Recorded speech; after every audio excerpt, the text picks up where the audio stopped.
Hello, আসসালামু আলাইকুম friend. কী অবস্থা সবার? সবাই কেমন আছেন? আশা করি সবাই ভালো আছেন। তো আজকে নতুন একটা ভিডিও নিয়ে চলে আসলাম। দেখতেই পাচ্ছেন কি হবে। আজকে পেঁপা মাখানো হবে। তো সুন্দর করে পেঁপা কাটা হচ্ছে।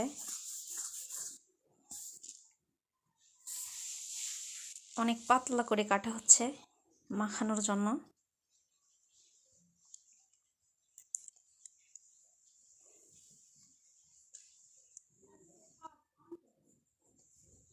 এবার পরিষ্কার করে ধুয়ে নেওয়া হচ্ছে।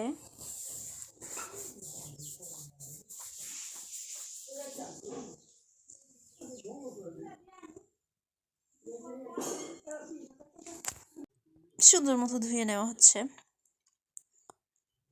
পরিষ্কারভাবে ধোয়ার পর মাখানোর পালা।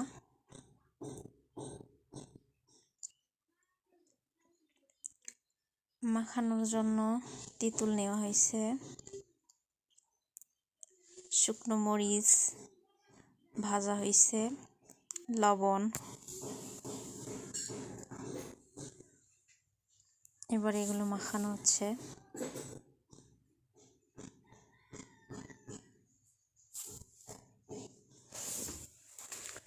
সুন্দর করে মাখানো হলে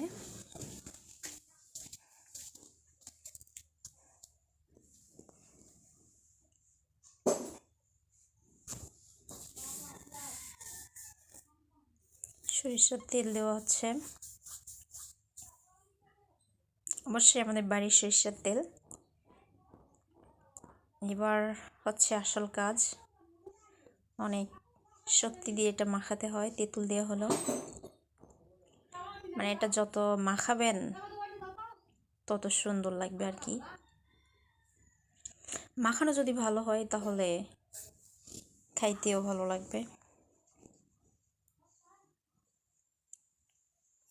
তো দেখেন, দেখতে থাকেন এখন কেমন আছে আর মাখানোর পর কেমন দেখায়।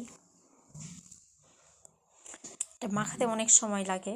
পেঁপা যেহেতু একটু শক্ত টাইপের হয় আর কাঁচা পেঁপা। এখানে তেঁতুল দেওয়ার কারণে এটা একটু হয় আর কি, মানে আস্তে আস্তে নরম হইতে থাকে।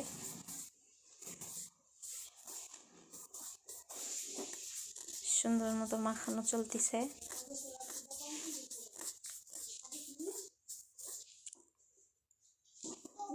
তেঁতুল দেওয়ার কারণে এটার টেস্ট একটু বেশিই হয়। যারা কখনো খান নাই তারা মেখে খাবেন, তাহলে বুঝতে পারবেন এটা খাইতে কেমন। আর যাদের ভালো লাগে না, যারা খাইতে ইচ্ছুক নয়, তারা বাজে কমেন্ট করবেন না, কারণ যার যেটা ভালো লাগে সে সেটা খাবে।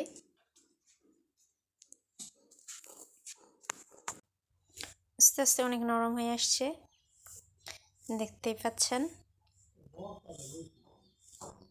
এবার এর মধ্যে দেওয়া হলো গাদাগুচ্ছ চিনি।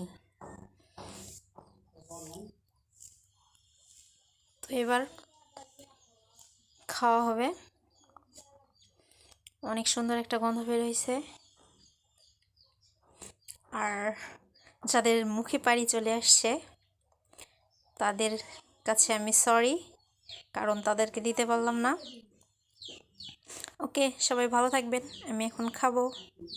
বাই।